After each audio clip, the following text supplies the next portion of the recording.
Hello and welcome to Biz, your work life sorted. I'm Em Vernem, an associate editor and host here at Mamamia. And I'm Lisa Lee. I'm a former head of people and culture and organisational coach and the founder of Learner, a micro-learning app that helps you build the people skills to solve real work problems. So you haven't done much then? I haven't done much with my time. I haven't worked much at all.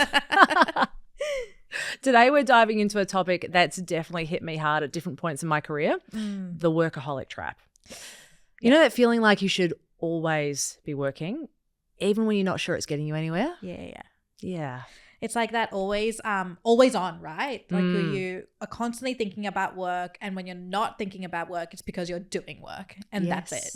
And I think a lot of us, especially if you came up on that girl boss, whole hustle culture stage of life, have fallen into this trap at some point because it's what was expected of us, and it's where we saw people achieving and saw that success. So today we're unpacking why it happens, how to spot it in yourself, and most importantly, how to start breaking free from it. I think we should talk about where this trap actually starts because it usually doesn't just come from nowhere. For me, it built up really early, and it built up from something really simple. Like, I work hard. You've picked that up already, done a few things. I've always really enjoyed what I do though, and so I've confused those things, and I wanted to be someone that people could rely on. So I've always been rewarded for that as well, like promotions, being the go-to, always delivering, always pushing to do better, and being known for it. Yeah. And when something's working, you really double down on it. So that kind of reinforcement became quite powerful for me. The stories that you start to tell yourself. If I work hard, then I'm rewarded. And it's really like, what is your definition of working hard, right? And so that behavior became part of how I operated all the time throughout my career. And as well as I do, that is not sustainable. Yeah. So the trap is that the more that you become that person, the harder it is to stop. Like, people expect it, you expect it of yourself, and before you know it, working all the time just becomes the norm. And it can work for a while. And it did work for me for quite a while. But there's always a point where you hit a limit. Something shifts. Maybe it's your energy. Maybe it's your priorities. Something in your personal life changes. Burnout. Yes. Generally, you can workaholic yourself into burnout, right? Whatever it is, you realize then that this way of working is not working for me, and it's not going to get me to where I want to go next. Yeah. Do you relate with being this workaholic? It's really interesting.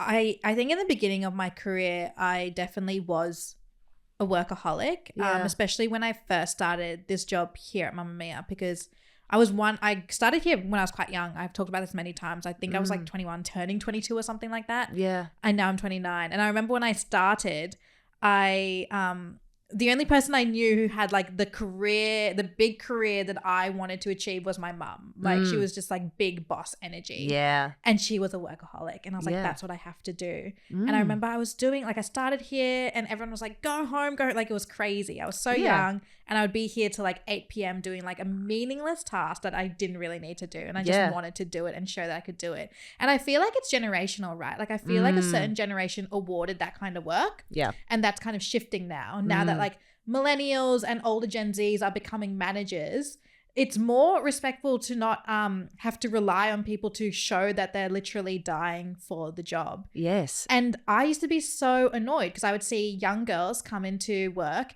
doing like not working hard, but not going above and beyond and pushing themselves as much as I did when I first this job. And I was like, why are they also achieving the same things I achieved? And then I realized it's not because they're not working hard. It's because I'm a workaholic. Yes. I think that's really interesting, the point you raise around the people around you. So when I was a workaholic, one of my phases of being a workaholic, I was also a team leader. And there were a group of people around me. We were a really high-performing team. And I often wondered to myself, like, did I recruit workaholics, or did I teach them to become workaholics? Yeah. And that's actually such a good point, because I do think, exactly what you said. It's your environment, and even like, I guess, the people you keep in your lifestyle as well, because I feel like the one point in your life where you kind of like can switch off and not be workaholic is when you're not at work. Yeah. But then all my friends and my closest friends are also in the same line of work as me. Like they're all journalists, all workaholics. So even when we're like out of drinks, out of dinner, it's like, what are you doing at work? What's going on at work? Everyone knows everyone. It's just one of those things where it can filter into your life without you even realizing it. Yes, exactly. And what you were saying earlier about your mum, right? And that was your image. Yeah. I think it becomes the stories that we tell ourselves as well.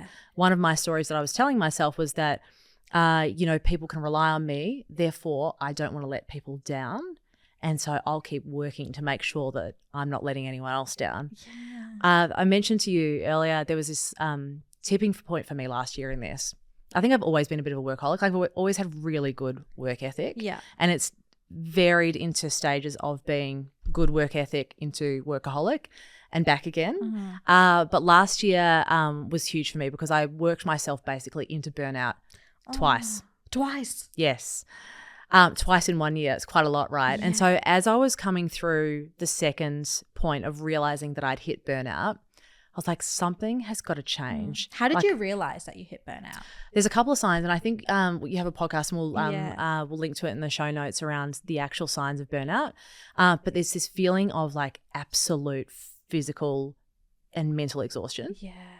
And to the point where you just like stare at the screen and not like get anything done because you're like, oh, I just don't even know where to start. So you're almost like crippled by it. And yeah, the exhaustion was a big, big sign for me because I hadn't really felt that way. It's like almost, for me, it was like having the flu, that feeling. Yeah, like physically sick. Yeah, exactly. And so the physical part of I'm like, right, at some point you have to listen to your body and realize that it's trying to tell you something. Yeah. And so for me last year, that was the point where I'm like, okay, I need to find out more about this and I need to figure out a better way of working going forward. So that's when I started paying attention to the signs, and honestly, they weren't really dramatic. Like I mentioned, one before was like around just feeling really physically tired. But it can also be small stuff that leads into this like identifying that you're in workaholic mode. So one you said before, like must be on 24/7. Yeah. Another one was mine. I was very guilty of this. Thinking about how you can free up more time to work.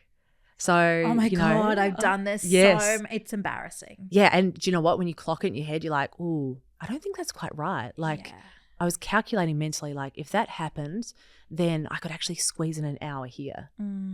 Yeah, you've done that? I've done that. My big tell is when I wake up and the first thing I do is check my Slack or check my emails. Yep. Because it usually is check Instagram, which is it as unhealthy? Yes. But it's a social app versus a work app. Exactly. And when I wake up and I'm like, what happened on Slack when I was asleep? Like nothing's happened. Everyone else was asleep as well. Yes. But it's just one of those things where I'm like, oh, I'm dipping in again. Yes, that is 100% a sign. One of my signs as well was that thinking TV was a waste of time. Like why wouldn't you be doing something productive with your time? Relaxing is a waste of time is something I actually said out loud. Oh my God, my mum would love you. Which it's not, right? And I've gone through this whole process of understanding that we are more like athletes than we realize at work. Like athletes don't go around going, I must play game day every single day. Yeah. There's like rest and recovery and training and things like that built into it. So that was a really good analogy for me to like go, okay, something has to shift here. Yeah.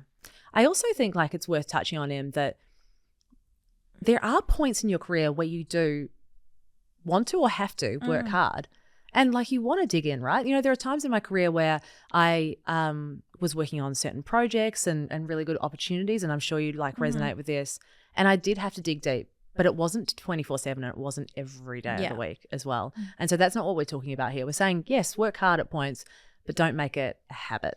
Yeah, I have a running joke here at Mamamia, and I've told founder Mia and my manager Liza, who's head of content, and I've said, I probably give about 80% of myself at work. And they were like, what? They're like, should you be telling me this? Yes. And I was like, I actually think it's quite true, because every time 100% for me, like the way I work is workaholic level. Yeah. Like if you want me at 100%, just know I'm going to be burnt out in 2 months. Yeah. Whereas like 80% is my sweet spot. Like I know when to clock off. I know when to relax. I know when to take my break. I know if I need to start a bit later, if I finish a bit earlier, because I'm confident that I am a good worker and I'm confident that I work hard. And I have to do these little things. And in my head, when I say 80%, it helps me bring it back. Yes. And I don't mean, it's like if you aren't working hard, don't do that. Yes. Like you need, please work a little bit hard. please work a little bit hard. Like you need to know exactly where your limit is. Yeah. And because I'm a numbers girl, so when I put a number to that, I'm like, okay, if I feel myself going to 90 and be like, you can do 90 for a little bit, but just know if you keep going, it's going to like fizzle out. Yes. You obviously had to learn that though, because you were telling me before that you went through a period of being like full workaholic zone. Was there a moment when you realized that you could take that shift? I think it was a moment when I realized that people who aren't workaholics were achieving the exact same things I were. So I think my workaholicism came from what I was getting out of my job. Yeah. And when I realized that I could still get the same things out of my job by like relaxing a little bit, I was like, oh, this is great. I don't need to do that. And I have talked to you about, like, I think I go into waves as well. Yes. Exactly what you said. Like there will be times in my career, which is right now because I've got like a new job and I want to be the best of the best at it. So there will be times like now where I will probably tap into that workaholicism. Yeah. But there will be times where I know I have to pull it back because I don't want to burn out. So I do think you will go through waves in your career where you will have to work a bit harder. Then sometimes you can just like take a back seat, still work hard, take a bit of a back seat. And just be aware of that. Like I think once you're actually aware of your patterns, then it makes it so much easier to control. I love that you've already told your managers about this as well. So they're not going like, I told them as a joke and then I was like, actually, I think I'm quite serious about that. Yes, absolutely. Because then they're not going like, what is this whiplash? Like one day Em is like working on this level. Now she's working on this level. They're aware that you're managing your own energy. Yeah. Which is awesome. I think one of the things I've grappled with is up until recently, there hasn't really been a way to differentiate a hard worker from a workaholic. Yes. But we found something. Yes, we did. When you showed me this, I was like, I am going to show everyone this. Oh, yes. So the Department of Psychosocial Science at the University of Bergen in Norway developed a work addiction scale based on specific symptoms that characterize a workaholic. And they came up with 7 signs. And they said that if you answer often or always to any of these signs, you may have workaholic tendencies. And brace yourselves because they are quite like simple things that I didn't even realize were signs of a workaholic. So number 1, you think of how you can free up more time to work, which is exactly what we did. Yes. Number 2, you spend much more time working than initially intended. Which I find this one so hard because I really enjoy what I do. And so sometimes I need to go, okay, enough now. Enough now. Please stop. Yes. Number 3, you work in order to reduce feelings of guilt, anxiety, helplessness, and / or depression. Well, I just told you about the guilt factor of not wanting to let anyone down. Yes. This one, and I think this also comes in with the generational thing, like what certain generations expect. Like I have a friend whose boss is always like, so they manage a team and then their boss oversees like 3 teams. Okay. And with my friend's team, a lot of them work from home. Yeah. And her boss comes in and he's like, everyone's working from home again? What the hell? And she's like, I'm the most successful team. Like you've seen the numbers. You've seen how hard we work. And then he realized, he was like, oh my God, yeah. I don't have to see them to know that they're working. Yes, correct. That's a really good example. I hope he's listening. Okay. Me too. Number 4, you have been told by others to cut down on work without listening to them. Oh, that's a bit of a red flag to me. Last year I flew to Sydney for the Taylor Swift concert and I took my work laptop with me. Not to the concert, on the plane. And my girlfriend's like, do you need to do that right now? I'm like, I'm just going to quickly catch up because, like idle time. And what did you get done during that time? Edited some content. It was good, but did it really need to be done that day? No, the concert it did you not. should have been editing is you at the Taylor Swift concert. Yeah, exactly. I still really enjoyed the concert though. Okay, good. I didn't get tickets, so I'm pretty stressed out about that. 5, speaking about stress, you become stressed if you are prohibited from working. This one rings so true to me. Does it? Yeah. It's actually, if I go on a holiday, I make it a point to delete my Slack and email, and I give my numbers to the people who need my number in case there's an emergency. I'm a journalist. I'm a podcaster. Yes. What kind of emergency I know. do you think? I know. Do you think they need from me? This is what someone said to me last year when I was saying, I get up and I check my emails and it's 5 a.m. and they're like, you don't have a global team. Like, are you the CEO of a Fortune 5,000 business or whatever it is? So I'm like, no. If you're a surgeon, different story. Yeah. But not all of us are saving lives. No. Okay. Number 6, you deprioritize hobbies, leisure activities, and or exercise because of your work. Oh, I'm in this right now, actually. Are you? Yeah. I haven't gone, and I'm paying every week. I haven't gone to a Pilates class in a month.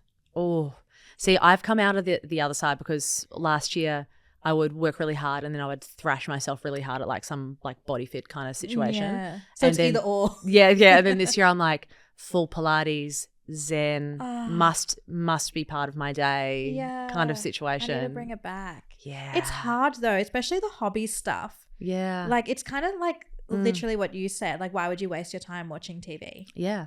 But like, why would we waste our time doing stuff that's not work? Because it fills our cup and we're not here just to work. Yeah. Yeah.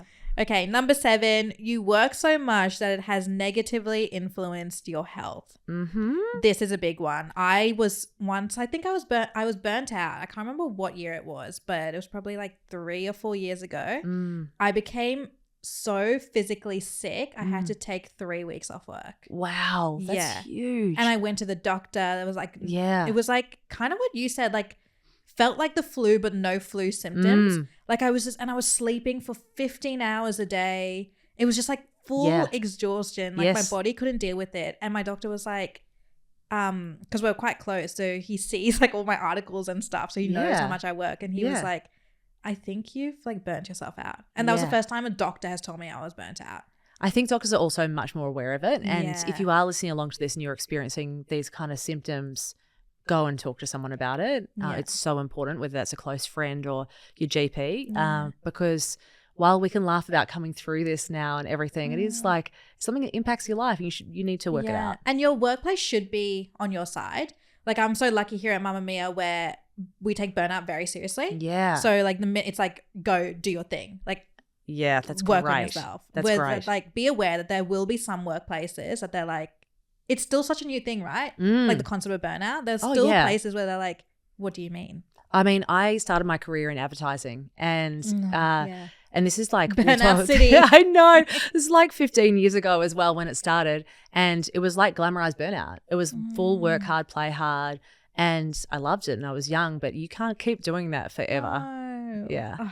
So I thought we could share what's helped us both. I want to share what I've done recently that's actually really helped me start to break out of that trap, and also almost out of that mindset of I must work all the time and keep it in check. Because like you've said, like you can ebb and flow through this.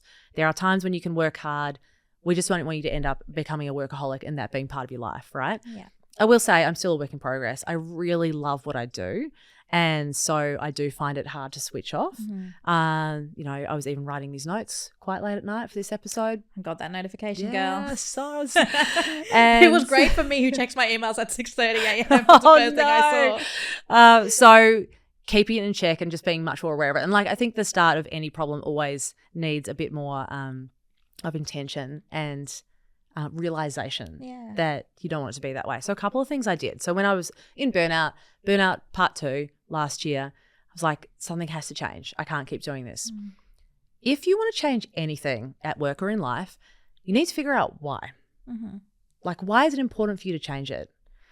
Why should you change? Why are you doing it in the first place? And so I booked in to see a coach, a performance and mindset coach. Oh, wow. Yes. And it was transformational. Her name is Jane Martino. She's also the co-founder of Smiling Mind. We'll link to her in the show notes. So we had a few sessions unpacking where the workaholic tendencies were coming from and what I wanted instead. Give yourself the time and space. So much time at work, we are rushing through, doing all the things, crossing off our to-do list, that we don't give ourselves time to think. Yeah. And that's what a coaching session will do. You'll sit back, talk it out, and think for an hour. That was one of the best things I did. So find yourself a coach or someone who can support you like a coach can. The next thing I did was something a bit woo-woo. We've got a prop. Yes, we do have a prop. I read this book. It's called The 4 Agreements. Ooh. Now, I mean, Oprah, her book review was like, this transformed my life. My book review is the start and the end are a bit woo-woo for me, but the 4 agreements are really... You do not give woo-woo out of everything. I know, right? You are not yeah, but I woo-woo. was like, I will try. I'm very like open to learning and open-minded. So I was like, I had to push through the first couple of chapters. But then when we got into the 4 agreements around like, you know, what you should agree with yourself and the kind of like work life and life you want to have, I'll give you a sneak peek. First agreement, be impeccable with your word. Second one, don't take anything personally. Third, don't make assumptions. And fourth, always do your best. And it talks about those and the mindset you have around each of those things with yourself. It's so simple, but also quite hard to do. Yeah. And that was a really interesting thing for me to do. And I think, you know how you're saying I don't give off woo-woo vibes. When you are trying to learn something new or trying to unpack it a bit, you should go to where you haven't been before. Yeah, that's true, actually. Yeah. Why not? Yeah. What have you got to lose, right? Yeah, go foraging. Yes, go foraging. Join Find a this cult. book. So my third tip is balance like that intention and control. So a question I always come to myself with every week is, what does good look like? So if I'm going to finish this week or this day as well and know that I've had a really good day and I can clock off and be satisfied with what I've done, what does good look like? And so then I've got my top 3 or 4 things that have to do. Oh, that's so good. And so my last one is boundaries. Ooh. Oh, I hate that word. I know, it's the hardest one. Especially as someone who's like such a perv. I just want to know what everyone's doing all the time. I know. I want to be in everyone's business. Yeah, you're like, oh, just find out this one more thing. I mean, last episode we spoke and I told you I read a book and then I spiraled into doing a course about it. So clearly some lack of boundaries. So boundaries, I think the reason we hate the word is because it feels really restrictive. It's like when you were saying before, like someone told me I can't work. But at some point you realize that work is more of a marathon, not a sprint. And if we treat it like a sprint, then we're just going to be exhausted the whole time. Because you have to be doing this for quite a while. Yeah. So a lot of us and need you want to work. enjoy it Yeah. too. Like you should be able to enjoy work. And so if you think about it that way, then the boundaries become, why do I need these boundaries? Like, do I need them so my work can be more sustainable? Or I can sustain this high level of performance for a while? Do I need them because I want to find some or dedicate some time to other areas in my life as well, like exercise? Yeah. That's also important. And so figure out why it's important for you, because if you don't do that top and tail of why, like why with the coach and then why should I set boundaries, you won't really be fully committed to any kind of change. Yeah. Oh, okay. I do have a few tips that worked for me personally. So Are they woo-woo? they're not woo-woo. Okay. So I feel like if you're listening, definitely take on Lisa's tips and use mine as a grain of salt. Let's go. Take your pick. Okay, mine is surround yourself with lifestyle people. What I mean is that, because as I mentioned before, a lot of my closest friends are also industry friends who know about work, who are also workaholics. Yeah. Have other people in your life who are the complete opposite Yeah. and hang out with them a lot. Yeah. My person I go to when I feel like I'm working a lot, it's like kind of taking up my whole life, is my nana. Because nice. firstly, you can't talk to your nana and be on your phone. That's so rude. No. Yeah. And she has no idea about anything. Yeah. So we're just talking about the garden. We're talking about what she watched on Netflix lately. Yeah, We're talking about a new spice yeah. she found. She's probably like, what's a podcast? Yeah. Yeah. She genuinely, for the last 7 years, thinks Yeah. I work at Facebook. Excellent. Yep. That works. Because I told her one of my articles went on Facebook and she's like, you work for Facebook. Yes. Yep. Yep. Let's go with that. Sure. My other tip is fake holidays. So what I mean by this is you knowing you're a workaholic is really hard. Like even like what I do when I go on holidays or when I'm off on the weekend, I delete my email and my Slack from my phone. Okay. Still, I will have these little times where I'll be on the toilet or no one's around me and I'll like quickly re-download it, check something, find a computer, check something. What I do in some situations is like, say it's a weekend, I tell work that I'm going to be away at a place where there's no reception. Yeah. So, and it's not just telling them as in like, don't message me, but it's like telling yourself, like, you've given yourself allowance to actually delete those apps and not check your phone over the weekend, because people will definitely not message you now. Yeah. It's like giving you like, it's fine. People aren't going to message you. Firstly, they won't message you on the weekend, but now they definitely won't because you told them you have no reception. Exactly. So fake a holiday. Isn't it interesting, like the stories we tell ourselves as well, and how much we buy into that? Yeah. Yeah. But do you know what? If it works, do it. My next one is that kind of tackles the hobby part of the workaholic, where you feel like hobbies are a waste of time and you want to work instead. Yeah. Are phone-free hobbies. So like watching movies, being really into movies is a great hobby. Reading is a great hobby, but there's still hobbies where you will sometimes just like quickly check your phone. Oh yeah. Quickly check your computer. Yes. I try to find hobbies where you physically can't do that. And one of mine is, I used to play piano when I was younger and I've started taking it up again. Good on you. So I'm playing piano. You actually can't check your phone when you're playing piano. No. It's really hard.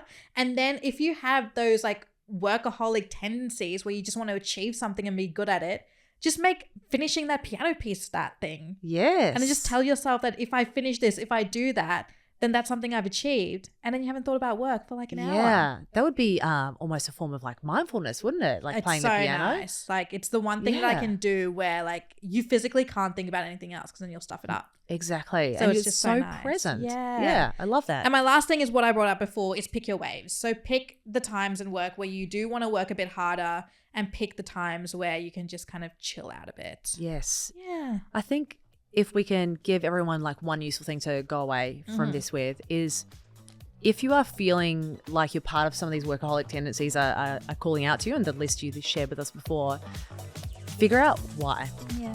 Talk to a friend, talk to a mentor, get a coach, and figure out where it's coming from, because until you figure that out, anything you do will be superficial change. It won't actually be the change that you're looking for.